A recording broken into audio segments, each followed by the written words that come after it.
Speak fast in storytelling. GF25F reacted badly to me needing to go to the ER. Am I being overly sensitive? I sliced my finger open so badly it was hanging off, but my girlfriend's reaction at the hospital was the real injury. My girlfriend and I have been living together for a few years now. Recently, she put an open can with the lid hanging off into the recycling bin, which sits under our kitchen sink. I was making dinner for us, and I reached behind the bin to grab something. I tried moving it, and in the process, I squeezed my hand right onto that sharp can lid. I cut my middle finger open pretty badly, and to be honest, it was just kind of floppy. I nearly passed out from the sight of it. My girlfriend told me that it clearly needed stitches and offered to drive me to the local urgent care clinics. However, they were all over capacity, so we ended up having to head to the emergency room instead. Between the driving and the long wait time at the ER, we were there for roughly 6 hours. While we were waiting, my girlfriend started getting very upset, angry, and irritable.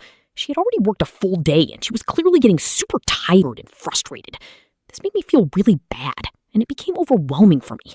I was already super nervous about the impending procedure of having my finger glued or sutured, but on top of that, I felt like I had to comfort and apologize to her for my own injury. She kept telling me how tired and hungry she was and how upset she was getting.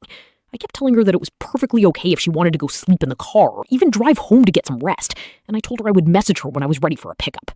She would say no, which I did appreciate, but she was visibly very angry the entire time and was verging on the silent treatment for a large portion of the night. I remember sitting there thinking that there was no way I would ever let her drive me to the hospital again. It feels really bad to admit this, but the way she acted was very reminiscent of taking my mother, who has bipolar disorder, to the hospital, which was slightly triggering for me. Anyway, on one hand, I am grateful for her taking me, and I do sympathize with her having worked a full day and then having to spend all night at the hospital. On the other hand, the fact that I would never want her to take me again makes me feel quite sad. Am I being way too sensitive? Of course, I don't want to be babied, but I am curious if anyone has had similar experiences with their partner.